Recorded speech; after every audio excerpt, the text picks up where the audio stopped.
அடமானத்தில் இருக்கும் தங்க நகையை மீட்டு மார்க்கெட் விலையில் உடனடியாக விற்க சிறந்த வழி பிரைம் கோல்ட் ஹப். தொடர்புக்கு 9845551787. தங்கத்தை மட்டுமல்ல, உங்கள் தன்னம்பிக்கையையும் மீட்டுத் தருகிறோம்.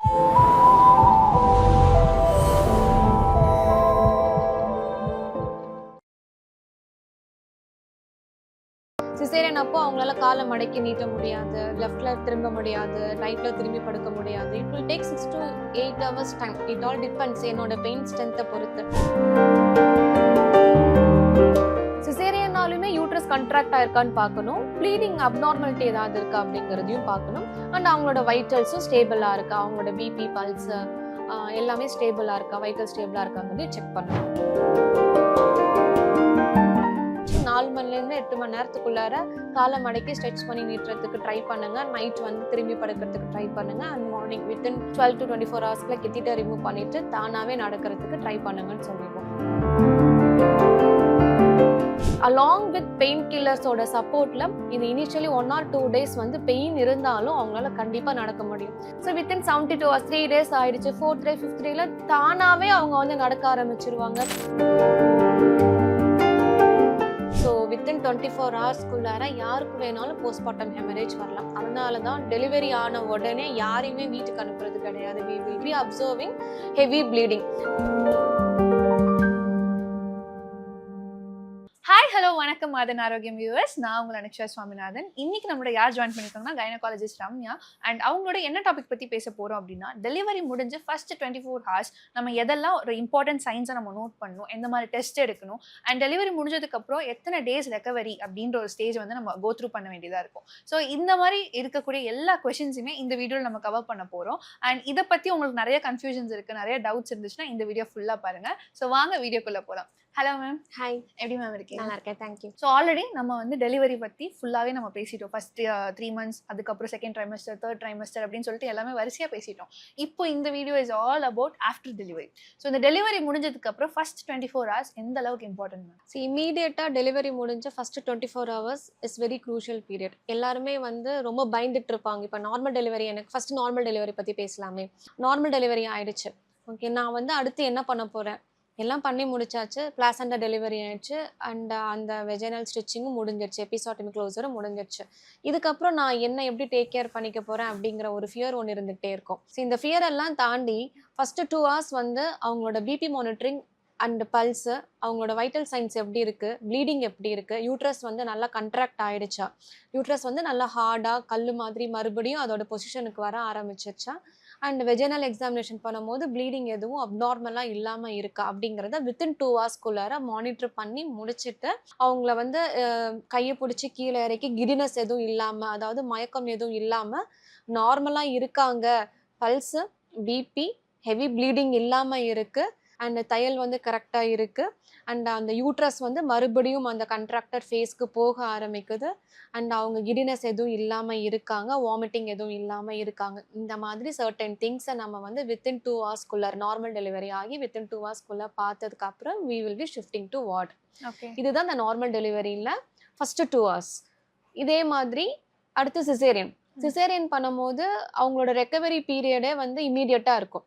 ஓகே, ஸ்பைனல் அனஸ்தீஷியால தான் கொடுப்போம் இல்லையா. ஸோ அவங்க கண் விழிச்சுக்கிட்டே தான் இருப்பாங்க, என்ன நடக்குது சுற்றி, என்ன நடந்துச்சு, பேபி அழறது எல்லாமே அவங்க கேட்டுக்கிட்டே தான் இருப்பாங்க. டெலிவரி முடிச்சு சிசேரியன் முடிச்சு அதே மாதிரி தான் சேம், அவங்களோட வைட்டல்ஸ்லாம் நார்மலாக இருக்குது. ஒன்ஸ் அவங்க வார்டுக்கு வந்ததுக்கப்புறம் அவங்க மூவ் பண்ணுறதுக்கே டிஃபிகல்ட்டி படுவாங்க. நிறைய வேரியேஷன்ஸ் இருக்கும் நார்மல் டெலிவரிக்கும் சி செக்ஷனுக்கும் இல்லையா. சிசேரியன் அப்போ அவங்களால காலை மடக்கி நீட்ட முடியாது, லெஃப்ட்ல திரும்ப முடியாது, ரைட்ல திரும்பி படுக்க முடியாது. It will take 6 to 8 hours time. It all depends என்னோட பெயின் ஸ்ட்ரென்த்தை பொறுத்து. அனஸ்தீஷியா எஃபெக்ட் ஃபுல்லாக போகிறதுக்கு 4 hours ஆகும். அந்த லிம்போட காலோட அந்த மரத்து போகிற தன்மை கம்மி ஆகிறதுக்கு it will take 4 to 6 hours time. அதுக்குள்ளார அவங்க மூவ் பண்ணலாம் ஆரம்பிக்கிறதுக்கு ட்ரை பண்ணும்போது பெயின் இருக்கிற மாதிரி ஃபீல் பண்ணுவாங்க. ஸோ இந்த அதுதான் சிசேரியன் பண்ணி அந்த 24 hours ஹெட்டேக் ஏதாவது இருக்கான்னு பார்க்கணும், அண்ட் அவங்களால நெக் ஸ்டிஃப்னஸ் ஏதாவது இருக்குது, தலை திருப்ப முடியலை, தலை சுற்றுற மாதிரி இருக்குது, அண்டு காலே அசைக்கவே முடியல, இதெல்லாம் வந்து வைட்டல்ஸோட சேர்த்து இதெல்லாம் மானிட்டர் பண்ணணும். இயர்லி மொபிலைசேஷன், இயர்லி ஆம்புலேஷன் சொல்லுவோம். After caesarean early mobilisation, early ambulation சொல்லுவோம். அதாவது 4 to 6 ஹவர்ஸ்க்குள்ளார அவங்கள வந்து மொபிலைஸ் பண்ணிடணும். மொபிலைஸ் அப்படின்னா இறங்கி நடக்க வைக்கிறது மட்டும் கிடையாது, காலை மடக்கி ஸ்ட்ரெச் பண்ணி நீட்டுறது அண்ட் ஒரு சைட் திரும்பி படுக்க வைக்கிறதுக்கு ட்ரை பண்ணுறது. இதுதான் ஏர்லி ஆம்புலேஷன், இயர்லி மொபிலைசேஷன் சொல்லுவோம். இதுதான் ஃபஸ்ட்டு ஸ்டெப்பாக இருக்கும் ஒன்ஸ் அவங்க வார்டுக்கு ரிசீவ் பண்ணத உடனே. And watch for bleeding, same watch for bleeding. சிசேரியனாலுமே யூட்ரஸ் கண்ட்ராக்ட் ஆயிருக்கான்னு பார்க்கணும், ப்ளீடிங் அப்நார்மாலிட்டி ஏதாவது இருக்கா அப்படிங்கிறதையும் பார்க்கணும். அண்ட் அவங்களோட வைட்டல்ஸும் ஸ்டேபிளாக இருக்கா, அவங்களோட பிபி பல்ஸ் எல்லாமே ஸ்டேபிளாக இருக்கா, வைட்டல் ஸ்டேபிளாக இருக்காங்கிறதையும் செக் பண்ணணும். ஸோ இதுதான் ஃபஸ்ட்டு எடுத்த உடனே நடக்கிறது. அண்ட் மதர் சைடு முடிச்சதுக்கப்புறம் பேபி கொலாஸ்ட்ரம் சொல்லுவோம் இல்லையா, கொலாஸ்ட்ரம் எல்லாருமே கேள்விப்பட்டிருப்பாங்க. ஸோ ப்ரெக்னென்ட் ஆன உடனே பிரெஸ்ட் ஃபீடிங்கை பற்றின ஒரு அவேர்னஸ், ஒரு கன்சர்ன் வந்து எல்லா ஏஜ் குரூப்பில் இருக்கிற மதர்ஸ்க்கும் இருக்குது. Even first baby, second baby, third baby, எத்தனை பேபியாக இருந்தாலும் பிரெஸ்ட் மில்க் பற்றின ஒரு அவேர்னஸ் கண்டிப்பாக இருக்கும்.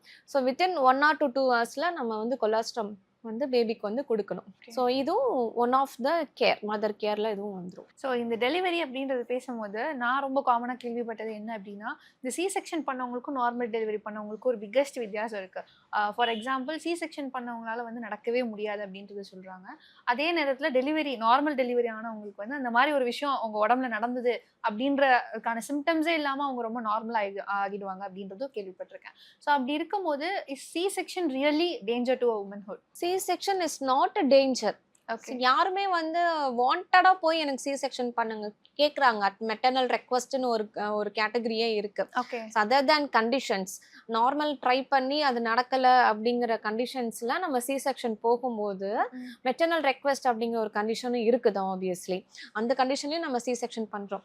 இப்போ நார்மல் டெலிவரி பண்ணிட்டு சி செக்ஷன் பண்ணுறவங்க வந்து நடக்கவே முடியல அப்படின்னா that is because of pain.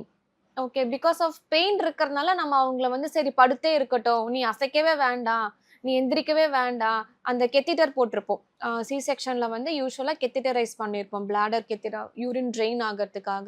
நான் கெத்திட்டரை ரிமூவ் பண்ணலாம், ஒரு 2-3 நாளைக்கு அப்படியே இருக்கட்டும் அப்படிங்கிற மாதிரிலாம் இல்லாமல், நான் ஃபஸ்ட்டே சொன்ன மாதிரி வித்தின் 6 to 8 hours ஆம்புலேஷன் 4 to, நான் யூஸ்வலாக என்னோட பேஷண்ட் 4 மணிலேருந்து 8 மணி நேரத்துக்குள்ளார காலை மடக்கி ஸ்ட்ரெச் பண்ணி நீட்டுறதுக்கு ட்ரை பண்ணுங்க, நைட் வந்து திரும்பி படுக்கிறதுக்கு ட்ரை பண்ணுங்க, and morning within 12 to 24 hours catheter remove பண்ணிட்டு தானாகவே நடக்கிறதுக்கு ட்ரை பண்ணுங்கன்னு சொல்லிடுவோம். ஸோ அப்படி பண்ணோம் அப்படின்னா அந்த ஸ்டிஃப்னஸ் வந்து கம்மியாக ஆரம்பிக்கும்.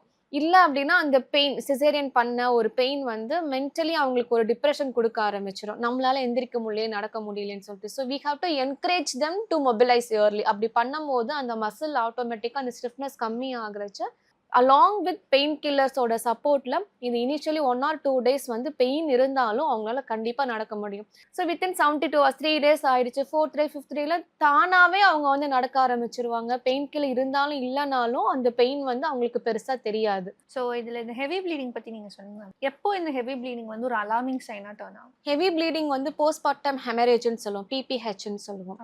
ஸோ இப்போ யூட்ரஸ் வந்து டெலிவரி ஆன உடனே கன்ட்ராக்ட் ஆகணும், யூட்ரஸோட பொசிஷன் வந்து மறுபடியும் நார்மல் ஆக ஆரம்பிக்கணும்னு சொல்லியிருந்தேன் இல்லையா, அது கன்ட்ராக்ட் ஆகலை அப்படின்னா இப்போ ரொம்ப நேரம் நார்மல் டெலிவரிக்காக புஷ் பண்ணிக்கிட்டே இருக்காங்க, இல்லை ரொம்ப சின்ன ஏஜ் குரூப்பில் இருக்காங்க, அண்ட் ரொம்ப வீக்காக இருக்காங்க, ஹீமோக்ளோபின் லெவல் ரொம்ப கம்மியாக இருக்குது, அண்ட் யாருக்கு வேணாலும் போஸ்ட்மார்ட்டம் ஹெமரேஜ் வந்து வரலாம். நல்லா தான் போயிட்டு இருந்துச்சு, திடீர்னு பார்த்தா டெலிவரிக்கு அப்புறம் ஹெவி ப்ளீடிங் வந்துருச்சு, என் பொண்ணுக்கு பிளட் ட்ரான்ஸ்ஃபியூஷன்லாம் பண்ணாங்க. ஸோ அப்புறம் உடனே ஆப்ரேஷன் தியேட்டருக்கு ஷிஃப்ட் பண்ணி கர்ப்பப்பையை ஓப்பன்லாம் பண்ணி பார்த்தாங்க. அந்த மாதிரியான கதையெல்லாம் நம்ம நிறைய கேட்டிருப்போம்ல. ஸோ வித்தின் 24 hours யாருக்கு வேணாலும் போஸ்ட்மார்ட்டம் ஹெமரேஜ் வரலாம். அதனால தான் டெலிவரி ஆன உடனே யாரையுமே வீட்டுக்கு அனுப்புறது கிடையாது. We will be observing heavy bleeding. PV vaginal examination பண்ணும்போது வயிறு மேலே கையை வச்சுக்கிட்டே தான் வெஜைனல் எக்ஸாமினேஷன் பண்ணுவோம். அந்த யூட்ரஸ் கண்ட்ராக்ட் ஆகிருக்க, கண்ட்ராக்ட் ஆகலை, பேப்பரி தின்னியாக தான் இருக்கிற மாதிரி இருக்குது, அந்த யூட்ரஸ் நம்ம வயிறு மேலே ஃபீலே ஆகலை, ப்ளீடிங் ஹெவியாக ஆகுது அப்படின்னா then it is postpartum haemorrhage. We have to take an action immediately. So இந்த பிரெஸ்ட் ஃபீடிங் வந்து 2 hours ஸ்டார்ட் பண்ணணும் அப்படின்றத நீங்கள் சொன்னீங்க. வாட் இஃப் 2 hours அவங்களுக்கு பிரெஸ்ட் ஃபீடிங் பண்ண முடியல அப்படின்னா, இஸ் இட் சம்திங் ஒரு காம்ப்ளிகேஷன் இருக்குன்ற மாதிரி ஒரு சிம்டமா மேம்? நாட் காம்ப்ளிகேஷன் இருக்கிறங்க மாதிரி சிம்டம் இல்லை. எல்லா மதருக்குமே கண்டிப்பாக 1 or 2 hours அந்த கொலஸ்ட்ரம் செக்ரேஷன் ஸ்டார்ட் ஆகி எல்லாருக்குமே அது ஃபீடிங் வந்து ஸ்டார்ட் ஆக ஆரம்பிச்சிடும். பேபி சக் பண்ண ஆரம்பிக்கும் போது கண்டிப்பாக அது கொலஸ்ட்ரம் வந்து செக்ரீஷன் தானாக ஆக ஆரம்பிச்சிடும். It is not. ஸோ இப்போது மில்கே செக்ரீஷனே வரல அப்படின்னா அவங்க ஆல்ரெடி ஏதாவது டிப்ரெஷனில் இருக்காங்களா, இல்லை ஆன்டி டிப்ரெஷன் மெடிகேஷன்ஸில் இருக்காங்களா, இல்லை நிப்பிள் வந்து ரிட்டார்ட் ஆகிருக்கா, அவங்களால வந்து நிப்பிளை ஹோல்ட் பண்ணி கொடுக்க முடியும், இன்வெர்டர் நிப்பிள் ரிட்ராக்டர் நிப்பிள்னு சொல்லுவோம், அந்த மாதிரி ஏதாவது கண்டிஷன்ஸ் இருக்கான்னு சொல்லி நம்ம செக் பண்ணிவிட்டு we can seek gynecologist help or lactation specialist so help. இதெல்லாமே வந்து rare case scenarios. Yeah. Okay. So இந்த போஸ்ட்மார்ட்டம் டிப்ரெஷன், நீங்கள் இப்போ டிப்ரெஷன் சொன்னோன்னே எனக்கு ஸ்ட்ரைக் ஆனது இந்த வேர்ட் தான். ஸோ போஸ்ட்மார்ட்டம் டிப்ரெஷன் வந்து இப்போ ரீசெண்ட் டேஸில் வந்து நிறைய பேர் சொல்லி நான் கேள்விப்பட்டிருக்கேன். அண்ட் இது நம்ம சோஷியல் மீடியாலுமே ரொம்ப காமனாக இருக்கக்கூடிய ஒரு டேர்மாகவே இருக்குது. So first of all what is postpartum depression? Postpartum டிப்ரெஷன்னா ஒன்ஸ் டெலிவரி ஆனதுக்கப்புறம் பர்ஃபெக்ட் மதராக இருக்கணும். I want to be perfect mom அப்படிங்கிற மாதிரி நிறைய பேர் நினச்சிக்குவாங்க. நான் வந்து 2 மணி நேரத்தில் இதை பண்ணிடணும், அடுத்த 4 ஹவர்ஸில் இதை பண்ணிடணும், ஐ want to wear my dress like this, நான் என்னோட பழைய ரொட்டீன், என்னோட பழைய பாடி எனக்கு வந்துடணும் அப்படிங்கிற மாதிரி எல்லாம் நிறைய தாட்ஸ் வந்து மதருக்கெல்லாம் வர ஆரம்பிக்கும். ஸோ அது அவங்களால ஃபுல்ஃபில் பண்ண முடியாத பட்சத்தில் they will be overthinking. Okay.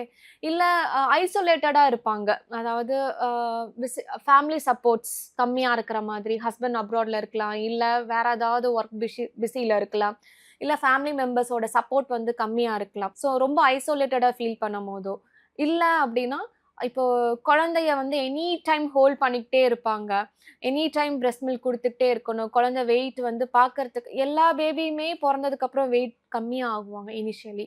So அதை பார்த்து ஃபீல் பண்ணுவாங்க, ஐயோ வயிற்றில் இருக்கும்போது இவ்வளோ கிலோ இருந்துச்சு, இப்போ கம்மியாயிடுச்சு, நம்ம இன்னும் நிறைய பிரெஸ்ட் மில்க் கொடுக்கணும் அப்படின்னு சொல்லிட்டு குழந்தை தூங்குற டைமில் கூட அம்மா தூங்க மாட்டாங்க.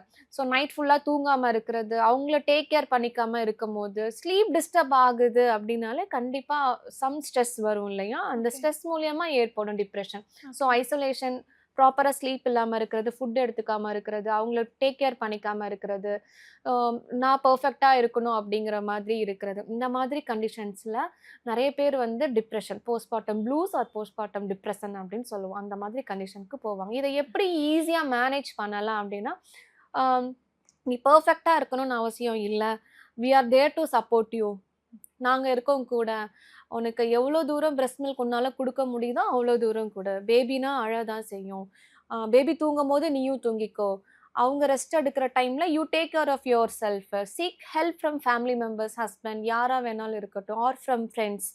ஓகே, எல்லா வேலையும் நம்மளே பண்ணணும், we have to start cooking, we have to start going to job, அந்த மாதிரியெல்லாம் தாட்ஸை வந்து கொஞ்சம் கம்மி பண்ணிவிட்டு, so we seek help immediately. நம்மளும் ஐடென்டிஃபை பண்ணணும், என்ன டெலிவரிக்கு முன்னாடி இப்படி இருந்தா, பட் நவடேஸ் ரொம்ப ஐசோலேட்டடாக போகிற மாதிரி இருக்கே அப்படிங்கிறத ஃபேமிலி மெம்பர்ஸ் தான் ஐடென்டிஃபை பண்ணணும். அதர்வைஸ் தேவையில்லாத பில்ஸ், டிப்ரெஷன் பில்ஸ் அந்த மாதிரிலாம் எடுக்கிற மாதிரி இருக்கும். So if she want she can start doing her yoga, fitness, hydration, proper healthy balanced diet along with hydration and sleep is more important to avoid this kind of postpartum blues.